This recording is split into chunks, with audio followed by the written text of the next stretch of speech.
కూడా వాళ్ళకి అవకాశం అనేది రావడం కష్టం. ఓకే మేడం, ఎడ్యుకేషన్ లోన్లో మనం ఒకసారి రిజెక్ట్ అయిన తర్వాత మళ్ళీ ట్రై చేసినప్పుడు ఎడ్యుకేషన్ లోన్ మన దగ్గర నుంచి వస్తుందా మేడం, మన కన్సల్టీ తరపున? మన కన్సల్టెన్సీ అని కాదు, జనరల్గా అసలు ఒక ఎడ్యుకేషన్ లోన్కి ఒక స్టూడెంట్ వెళ్తున్నప్పుడు వాళ్ళకున్న క్రెడిటేరియా చూడాలి.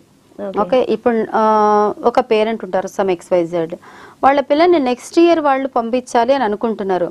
దానికోసం ఇప్పటి నుంచే వాళ్ళు ఒక 1 year ముందు నుంచే ఒక ఫైనాన్షియల్ కన్సల్టెంట్ని కలవాలి. కలిసి వాళ్ళ ప్రొఫైల్ని జాగ్రత్తగా పెట్టుకోవాలి, వాళ్ళ ITR జాగ్రత్తగా పెట్టుకోవాలి.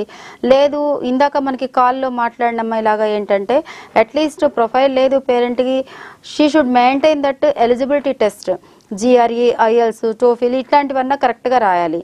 ఇవన్నీ చేసినప్పుడు వాళ్ళకి లోన్ ప్రాపర్ వేలో వస్తుంది. ఇన్ కేస్ వాళ్ళు ఏదైనా చిన్న చిన్న లోపాలు ఉండొచ్చు పేరెంట్ ప్రొఫైల్లో కానీ స్టూడెంట్ ప్రొఫైల్లో కానీ.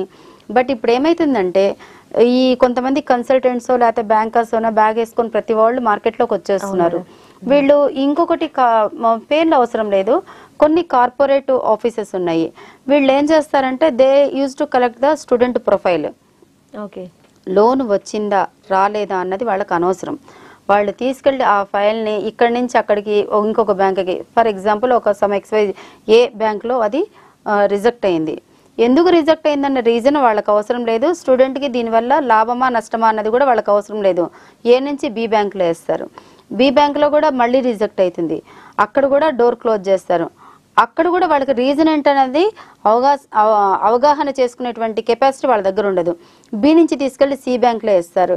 ఇట్లాంటి కార్పొరేట్ కన్సల్టెన్సీస్ని ఎప్పుడు కూడా అప్రోచ్ అవ్వద్దు. ఓకే, ఫస్ట్ మీ దగ్గర ఎవరైతే ఓవర్సీస్ కన్సల్టెన్సీ వాళ్ళు ఉన్నారో వాళ్ళతోటి మాట్లాడాక లోన్ గురించి వన్స్ ఆన్లైన్లో ఎంటర్ అవ్వకండి. ఆన్లైన్లో ఎంటర్ అవ్వద్దు. కంపల్సరీ ఎవరన్నా ఒక ఫైనాన్షియల్ అడ్వైజర్ తోటి గైడెన్స్ తీసుకొని మీరు వాళ్ళతోటి అప్రోచ్ అవ్వండి. మీకు లోన్ ఎందుకు రిజెక్ట్ అవుతుంది, ఏమి ప్రాబ్లం చేయడం వల్ల రిజెక్ట్ అవుతుంది అన్నది మీరు తెలుసుకోండి ఫస్ట్. అది తెలుసుకున్నాక నెక్స్ట్ రిజెక్షన్స్కి అవకాశాలు తక్కువ ఉంటాయి. డెఫినెట్గా ఇప్పుడు పిల్లలు మనకు అలా ఎక్కడ అప్రోచ్ కాకుండా వచ్చిన వాళ్ళకి 100% సక్సెస్ చేసాము. ఎక్కడైనా రిజెక్షన్ అయిన వాళ్ళకి ఎక్కువ time taking, but end of the day మనం సక్సెస్ఫుల్ రిజల్ట్ ఇస్తున్నాం వాళ్ళకి. Okay madam.